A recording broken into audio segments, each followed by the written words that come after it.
so I participate in the Institute's activities. Every week we have a meeting where we talk about current issues, what we're doing, what we're working on. And then twice a year I come to Sao Paulo and work with the team in person, which is really important. Because as you know, work is also about relationships, right? It's not just ideas, but it's also how you relate to each other. And when I'm here, one of the things that is really important for me is I visit schools, because I want to see with my own eyes how schools are run. And we look at the really successful schools and innovative schools to get an idea what's really happening on the ground. So we're not just looking at research, but we also see the reality of schools in Brazil. And so one of the big surprises for me was that, many schools, there are 40 students in a classroom, right? Whereas in the United States, it's between 20 and 30. So it's a big difference what the teachers have to do. I found out that teachers sometimes work at 2 different schools, so that the school building is used by 2 different schools. There's a morning school and an afternoon school. I'd assume that everybody goes to school for the whole day. So it's really important, for us to have a connection with the schools, and we talk to teachers, the principal, we talk to the students. So that's really important about to be present, And then in terms of the process in eduLab21, I participate in deciding what are the kinds of questions we want to ask, right? So one big project that we're working on right now is what socio-emotional skills are most important for success in school, right? What are the kinds of things, persistence, right? Being curious about new ideas, etc. And so we decide what we want to study, and then I'm involved in designing the research, in developing surveys and questionnaires for both the students and the teachers. And then we look at the data, and then there's a final piece, which is what we're doing right now, right? Communicating about what we're finding. And so we've given presentations to the state secretary. So there's a group of state secretaries. We give them reports, we suggest ideas. I've been in Ceará and in several other places in Rio and so on, where we give presentations and meetings and conferences. We've gone back to the school districts where we collect the data to show them what we found. So there's a lot of communication and dissemination of our ideas and findings and so on. Yeah, see, the problem is that if I just learn things because I'm curious and I don't tell anybody, it will not change anything in the world. And so one way to tell people is to have, go to a meeting, to give a presentation and so on. But again, that's only once and then it's gone, right? Unless it gets videotaped. So I did a whole little presentation on videotape about the 17 most important socio-emotional skills, and that's apparently being used, across many, many different school districts in Brazil. So it was very funny. I went to a meeting and everybody knew me. I said, "How do you know?" He said, "Oh, because we watched the video where you were explaining this." Right? So, but the publications it also becomes part of the record, and so people can read about it. Other researchers, school people can find out about it. And so that's the best way to get things out into the public. If there's a report, if it's written, if it's published, then it's most useful. When the discussion first started about what then became the BNCC, right, this very important manifesto here in Brazil, the idea was to say, here are 10 things that we want our students to learn, so that they become responsible citizens, so they can lead a happy and satisfying life, and so on. So defining more broadly what the schools should do, not just learning math and learning science and learning Portuguese, because what we have found, right, is that the schools teach our children many other things besides these cognitive things, right? cognitive is but there's also emotions, and there is the social interactions. That is, we learn to be with other people. So we practice in school to be respectful, right? We practice how to take responsibility, how to be organized. So these are all things that we don't think about, but the schools are really important in teaching that. And so the BNCC, there was a group of people that didn't include any scientists, but there was a group of people that are working on this. And so we got a copy of the first version. And so we used our scientific analyses to check whether it was complete, whether everything that we knew from the scientific side was included. Well, they didn't have anything about emotions. So if you think about if a child gets a bad grade or they fail a test, right? Or their best friend moves away, or they're having a fight with another student or even with a teacher, they're having emotions. They have strong emotions. They're sad, they're angry, they're anxious. And so it's really important for the kids to learn how to, or stress, right? It's important for the kids to learn how to manage that, how to regulate that. We call this emotion regulation, that you learn that, yes, emotions are important, bad things happen, but the question is, can we regulate them so we can move on, right? Can you recover from a setback? Can you, stop being sad and make good goals for something after you had, a failure experience? And so we told them and said, look, you need to have something about emotion regulation in the BNCC. And they said, oh, well, that's interesting. So they included it in the BNCC. So that's an example how the science can help, check whether an agenda or a list of things is complete, whether there are important things missing. Another example is that we looked at the effect of the pandemic, right? And if you believe that the schools also help our children learn socio-emotional skills, then if they have to be at home, if there's no school, then there should be setbacks. And so it turns out that the losses in socio-emotional development were as bad as in mathematics. So they lose between 5 and 10% in mathematics. They also lose 5 to 10% in socio-emotional development, especially like how to be with other people, right? This engaging with others. I mean, maybe you are a better person than me, but I did not want to go back to the office, right? And the kids did not want to be back in school. So you can think of this as like a muscle, right? So for 1 year in the pandemic, they didn't practice this muscle that has to do with relating with others and being at school. That was really an important thing. So we did a white book and communicated that this was a big issue that the schools needed to address. The Institute's activities have been really central in influencing many other organizations. So the first one is the OECD, which is the Organization for Collaboration and Development in the Economic Domain. And I never understood what the economists have to do with schools, but it's because they control money coming in and money being spent for things. And education is obviously, there's a lot of money, that the government spends on it. And so the OECD had this very important program called PISA that you probably all heard about, which is like checking whether the kids in Brazil at age 15, have they learned enough math? Have they learned enough language? Do they know enough about science?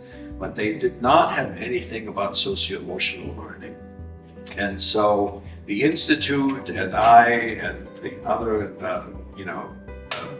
researchers at eduLab were involved in helping the OECD define goals for socio-emotional learning. And there's a new big study that I was the principal expert in designing the study in 2015, 2016.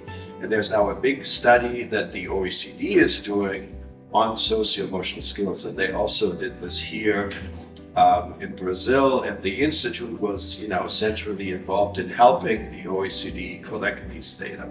So one big impact is on the biggest international organization that is important for education.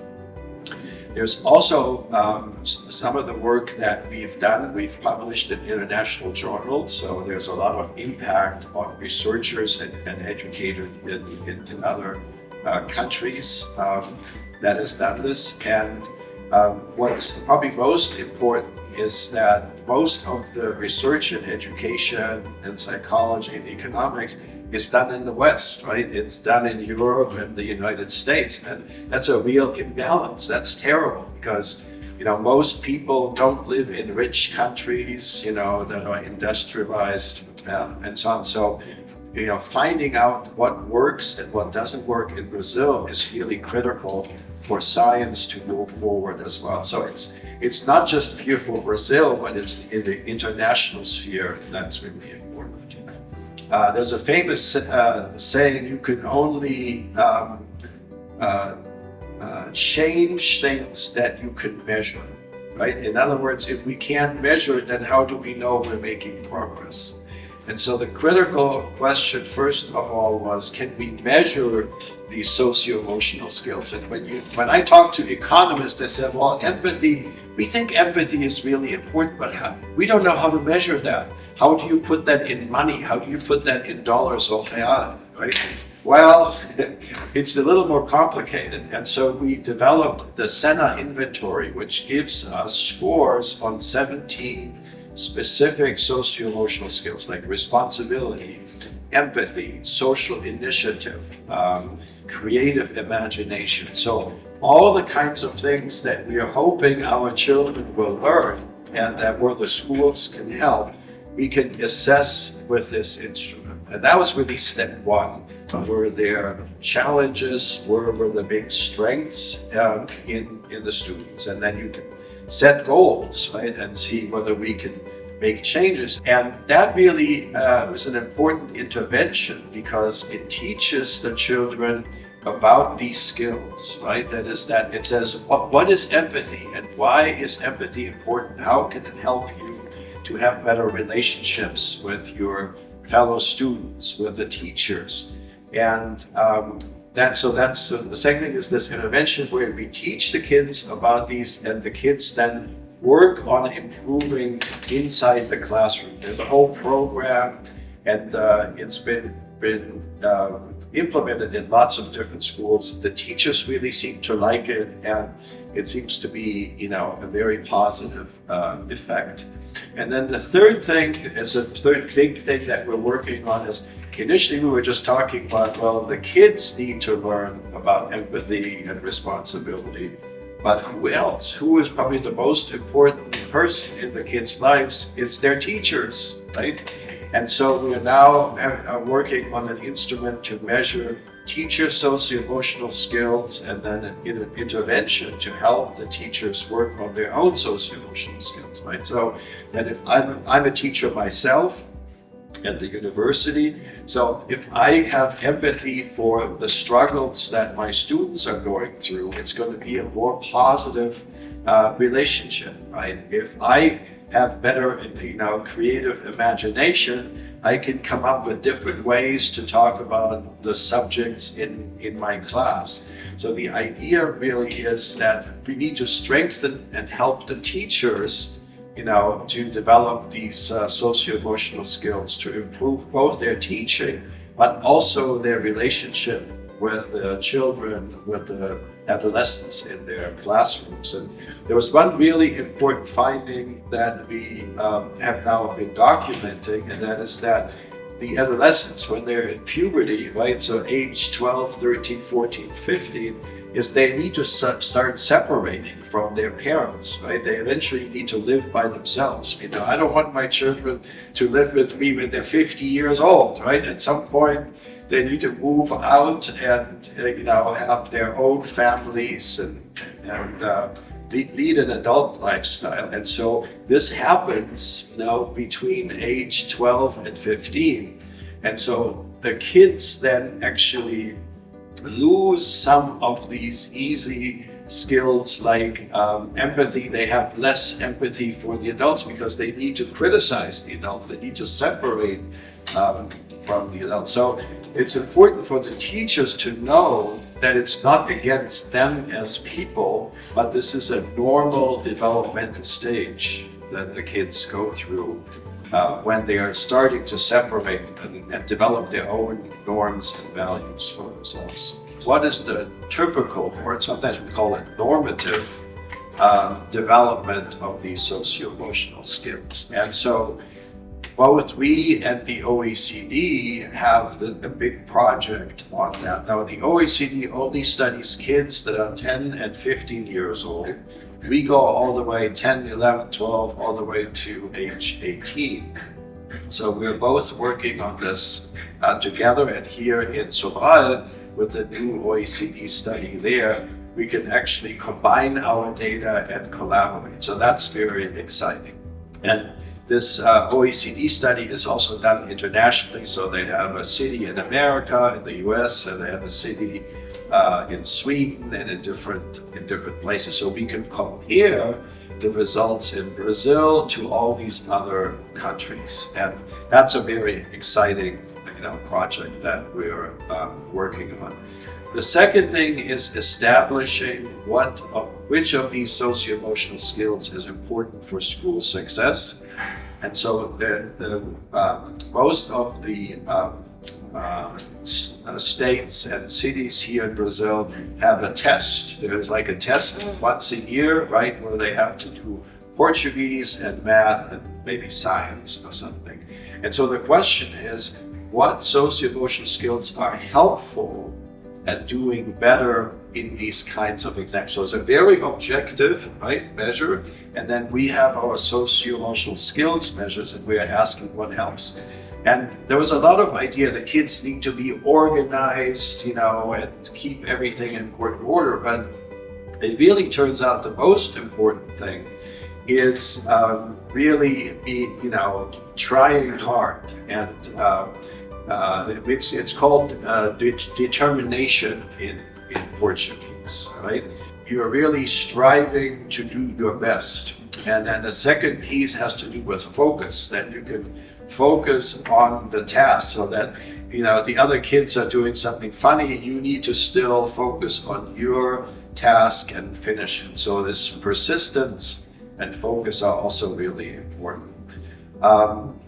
And then a final piece is intellectual curiosity, and often people call this sort of intrinsic motivation, right? If you are curious, if you want to know, if you want to understand, then again, that's helpful. And it's important for the schools to know that they need to not have boring classes. Many students say, school is so boring, right? We need to find ways to work with the natural curiosity that the kids have. So those are findings that we are getting, and again, the OECD is also asking this, and there are projects at the World Bank. So I also have a project with the World Bank in Thailand, for example, where we're asking similar kinds of questions. So there is this, it's important to understand, what these socio-emotional skills predict, what are they helpful for. We call this the benefits project, right? Because we're asking, what are the benefits of developing these skills better? What's the advantage? What are the good things for the kids? There's, we're also looking at things like life satisfaction, having good relationships with your friends. So there's many different, one big issue in Brazil right now is, I think you guys call it mutilation, right? So this is in English we call it cutting, and when you're hurting yourself. And so again, we want to understand, what can we do, in the socio-emotional domain to help kids with these kinds of problems. One of the things we saw this in the pandemic, right? The effect on girls was more pronounced than for boys, and we see this rise, it's often called internalizing problems, where the kids hurt themselves because they are upset and depressed, and they don't know how else to, express or communicate, So there's many important outcomes for children where these socio-emotional skills can be helpful. And that's really sort of a shared international agenda. It's interesting how, Senna himself anticipated some of these skills, right? If you think about becoming a successful race car driver, persistence, right? Trying your hardest, determination, having good relationships with your team, right? These are all important skills that in many ways Senna represented in his life as a driver, as a pilot, and also in his relationships, in his public appearances. So he was a really important example, and so I'm very proud that the Institute and also eduLab21 is sort of continuing this agenda in education. So I know this.